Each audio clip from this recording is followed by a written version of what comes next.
So I know a guy. Opened a long on a coin. 10 times leverage. 10 times, for anyone who doesn't know, means he's betting with 10 times the money he actually has. Which is fine when it works. It is extremely not fine right now. The candles have been red for 6 days straight. Not dipping, not pulling back, not healthy correction. Red. Angry red. The kind of red where the wick just keeps going, and you start wondering if the chart is broken. It's not broken. That's just losing, live, on a chart. He hasn't closed it. He added margin. Twice. Okay, so, I keep calling this guy stubborn, but I want to be specific, because stubborn gets thrown around like it's automatically bad. It's not. Sometimes stubborn is just having a spine. The bad kind, the kind we're talking about, isn't, I have a thesis and I'm sticking to it while it's still valid. That's fine. That's discipline. We love that. The bad kind is, I opened a long. The reason I opened it stopped being true 3 days ago. But closing it means admitting the trade was wrong. So instead, I'm going to add more margin. And call it conviction. Which, yeah, I've done that. Not with leverage, with opinions about restaurants. Same energy, though. Lower chance of financial ruin. Here's the thing nobody tells you about futures. Spot trading? You're wrong, you're down a percentage. Slow, annoying, survivable. Leverage doesn't do slow. At 10 times, a move of around 10% against you is basically game over. Maybe a little before, maybe a little after. Depends on the exchange, the margin mode, fees, maintenance margin, all those tiny little details people suddenly care about right after they get liquidated. But the point is simple. You do not get much room to be wrong. The exchange closes the position for you, takes the decision out of your hands. No debate, no second chance, no little emotional support candle. Just a notification that basically says, thanks for playing.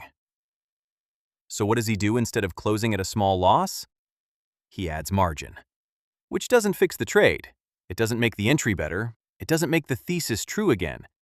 It just moves the liquidation price away so he can be wrong for longer. That's not a rescue. That's just giving the crash a longer runway.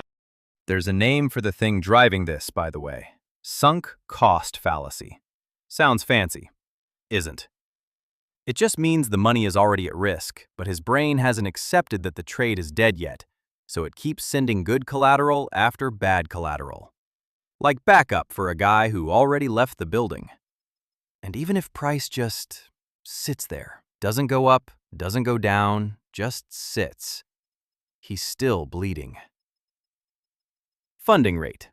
That little fee exchanged between longs and shorts, usually every few hours, just for holding the position.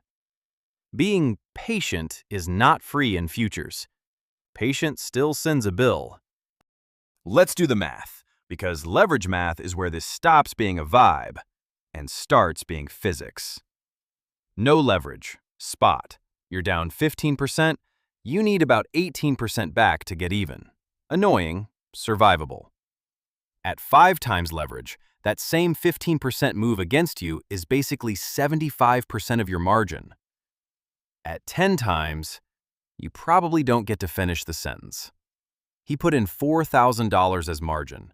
10 times leverage means he was controlling a $40,000 position. $40,000. With $4,000 actually sitting there. Do you see the problem? The coin didn't need to crash. It didn't need a black swan. It didn't need a recession.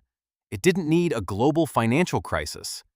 It needed to move against him by around 10%, which, if you've looked at a crypto chart literally ever, happens on a slow Tuesday.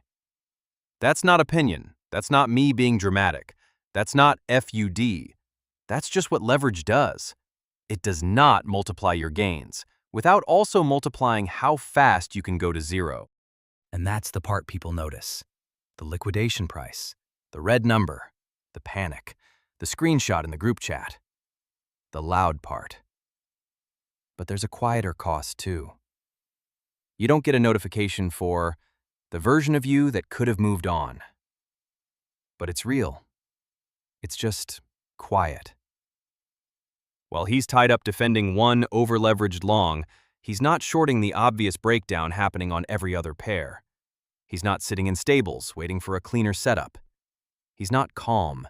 He's not objective. He's not trading anymore. He's defending. His capital is stuck. His attention is stuck. His sleep is stuck. His whole day belongs to one candle he refuses to listen to. Say he cut it the moment his thesis broke. Small loss, maybe 8–9% of margin.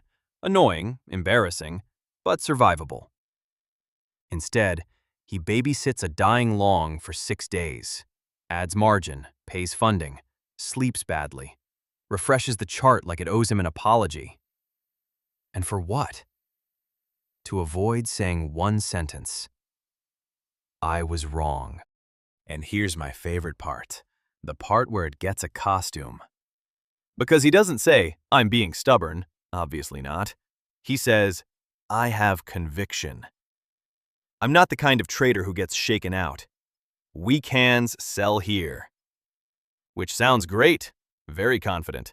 Very main character. Very much a thing people say right before their position gets auto-closed by an exchange that does not care about their character development. Real discipline has rules before the trade starts. Stubbornness invents reasons after the trade starts dying. A stop loss is discipline. Adding margin because your ego hurts is not. What he's got isn't discipline. It's the same over-leveraged long wearing a nicer word. I'm not going to sit here and tell you, never use leverage, never long, never short. That's a different video, and also kind of a lie. Futures exist for a reason. The actual answer is boring, which is annoying because the boring answer is usually the one that works. Set your stop loss before you enter, not after you're already down and negotiating with yourself like a hostage mediator. Size the position so a stop out doesn't ruin your week. And if the reason you entered the long stops being true, the trade is over.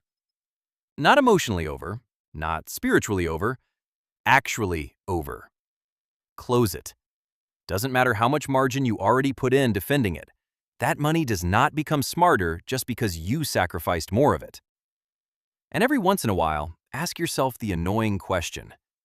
If I saw this exact chart for the first time today, knowing nothing about how I got into this position, would I open it right now? If the answer is no, you already know what that means. You're not holding a trade anymore. You're holding an argument with yourself. So, the guy. Not gonna say who. I'm not gonna. But I will say, he got liquidated. Not closed the position. Liquidated. The exchange did it for him at 4 in the morning, while he was asleep. $4,000 of margin, gone, in about 11 seconds. Because price finally touched his liquidation line. And then, the coin bounced like 15% about 6 hours later. Which, yeah, the market has a sense of humor. And it is not a kind one. But here's the thing. That bounce doesn't even matter. He wasn't in the trade anymore to catch it. The lesson isn't, he should have held longer. The lesson is, a 9% problem became a 100% problem because closing at 9% meant saying 4 words. I got this wrong. That's the whole cost of the video. Everything after that, the added margin, the funding, the sleepless refreshing, the 4 in the morning liquidation, that's all just noise on top of a decision he could have made 3 days earlier. For cheap.